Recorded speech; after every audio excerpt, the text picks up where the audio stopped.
यह कंटेंट ओशो की पुस्तक यूनियो मिस्टिका के खंड 1 के अध्याय 4 से ली गई है। इस खंड में ओशो कहते हैं, सेक्स को स्वीकार किया जाता है, सम्मान दिया जाता है, जिया जाता है, सेक्स प्यार बन जाता है। एक बार आश्रम में चल रहे प्रश्न उत्तर काल में एक सन्यासी ने महाराज ओशो से एक प्रश्न किया कि महाराज, कामुकता और सेक्स में अंतर बताते हुए कृपया बतलाएं कि पश्चिमी देश और हम सेक्स से रोगग्रस्त कैसे हो गए हैं। इसका उत्तर देते हुए महाराज ओशो ने जो व्याख्या दी हम भी उसका लाभ उठाते हैं।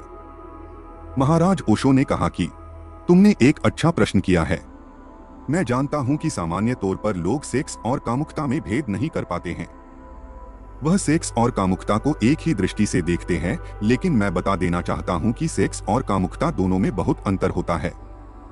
सेक्स सुंदर है तो कामुकता कुरूप है, और हमें इसका फर्क समझना होगा। सेक्स एक प्राकृतिक घटना है, कामुकता अप्राकृतिक, असामान्य और रोगात्मक है।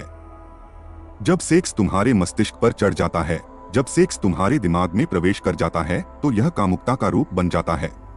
मैं तुमको बता दूं कि हमारा मस्तिष्क सेक्स का केंद्र नहीं है।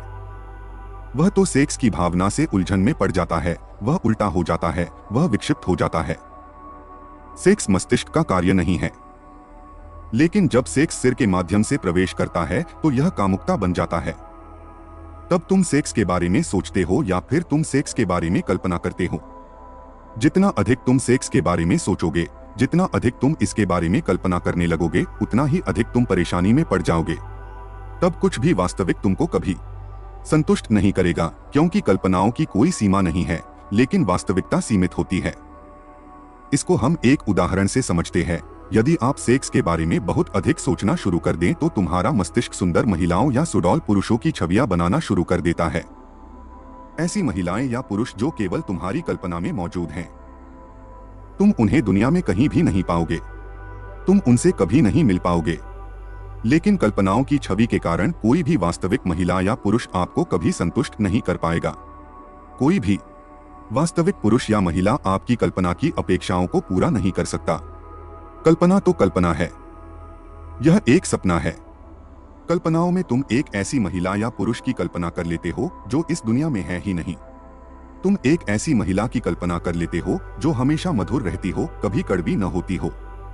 तुम एक ऐसी महिला की कल्पना कर लेते हो जो हमेशा प्यार करने वाली, हमेशा गर्मजोशी से भरी हो और स्वागत करने वाली हो, जो कभी परेशान न करती हो और कभी गुस्सा न करती हो। तुम एक ऐसी महिला की कल्पना कर लेते हो जो कभी बूढ़ी नहीं होती हो, जो हमेशा 18 साल की उम्र में अटकी रहती है, जो हमेशा तरोताजा, हमेशा जवान, हमेशा खूबसूरत, कभी बीमार नहीं पड़ती हो, जो तुमसे कभी कोई मांग नहीं करती हो, जो कभी तुमको धोखा न दे, कभी किसी और की तरफ नहीं देखती हो, जिसे कभी पसीना नहीं आता हो, जिसके शरीर से कोई गंध नहीं आती हो।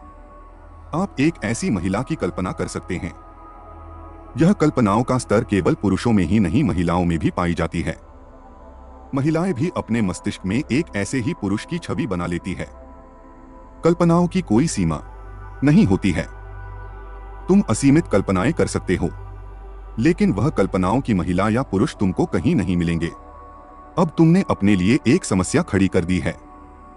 तुम अब स्वाभाविक रूप से अपने सेक्स के प्रति अभ्यस्त नहीं हो। प्रकृति का पहिया तो निरंतर गतिमान रहता है और तुम्हारी कल्पनाओं की छवियों को रौंदता चला जाता है। तुम अपनी कल्पनाओं की स्त्री या पुरुष को अश्लील पत्रिकाओं में, अश्लील पुस्तकों में तो पा सकते हो, लेकिन तुम उसे वास्तविकता में नहीं पा सकोगे, और जिसे भी तुम वास्तविकता में पाओगे वह हमेशा कम ही पड़ जाएगा। पश्चिमी देश इसी समस्या का सामना कर रहा है, क्योंकि इन्होंने सेक्स के प्रति बहुत अधिक कल्पना की है।